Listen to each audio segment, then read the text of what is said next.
Hi guys! Magandang araw! For today's vlog ay samahan nyo naman kami na gumawa ng almusal ng aming baby Yael. Ngayong araw nga ay susubukan kong pakainin si baby ng apple na may kasamang Quaker Oats. May mga nakapagsabi din kasi sa akin na maganda itong pagkain para sa baby. Pagkatapos ko ngang balatan ay ginayat ko na muna ito ng maliliit. Saka ko nga ito lulutuin. Pakukuluan ko nga lang ito hanggang sa lumambot. Distilled water nga pala ang ginamit ko sa pagluluto mga mi, para sigurado na safe para kay baby. Pagka-check ko nga kung malambot na ang mga ito ay saka ko naman inilagay ang Quaker Oats. Buti na nga lang din at lagi kaming meron nito sa aming groceries. Ito din kasi ang laging inaalmusal ni daddy bago siya pumasok sa trabaho. At nung naluto na nga rin ang Quaker Oats ay pinalamig ko muna ito bago ko ilagay sa aking portable blender. Konti nga lang din muna ang aking ginawa. Hindi ko pa rin kasi sigurado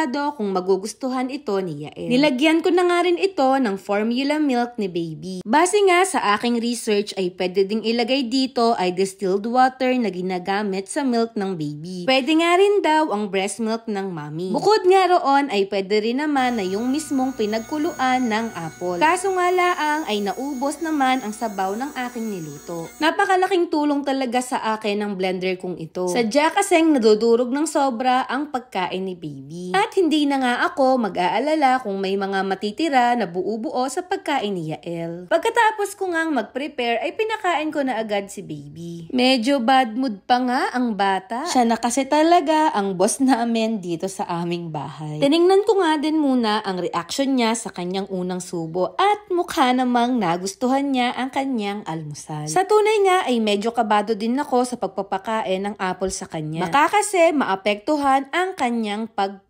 Sa atin kasing mga matatanda ay hindi nga raw ito madaling matunaw sa ating tiyan. Pero wala namang masama kung susubukan kapag kasi alam ko na hirap si baby sa kanyang pagpoops ay nag-a-adjust ako sa pagtimpla ng kanyang gatas. O kaya naman ay pinapainom ko na rin siya ng diretsong tubig. Simula din kasi nung kumain siya ng solid foods ay pwede na siyang uminom ng water. Sa ngayon nga ay 2 araw na ang pinakamatagal niya na hindi pagpoops at sabi naman ng kanyang pedya ay normal lamang ito. Bukod nga din kasi sa mga gulay ay gusto ko din sana na matikman niya ang ibang mga prutas. Sa age nga daw kasi ni baby, ito na yung simula na kailangan talaga niyang makakuha ng mga vitamin na galing na talaga sa mga solid foods. Sa ganitong edad nga din daw ay hindi na sapat ang mga vitamins na nakukuha nila sa pag-inom ng gatas. Sabi nga din ng pedya niya ay yung simula 6 months hanggang 1 year old ay ito daw talaga yung pinaka-practice nila sa kanilang pagkain hanggang pagtanda. Kaya nga sa ating mga mami, hanggat kaya pa natin na tayo mismo ang mag-control sa kanilang pagkain, ay ibigay na natin yung alam natin na masustansya para sa kanila. Kasi panigurado, paglaki nila, ay sa masasarap na kain na din sila kakain katulad na lamang ng mga fast food chain katulad natin. Charot! At sa mga oras na iyan nga ay natapos na rin si Yael kumain. At syempre, naubos niya ang aking inihanda. Hindi ko nga pala lahat pinakain yan mga mi. Nagtira nga ako ng pwede niya pang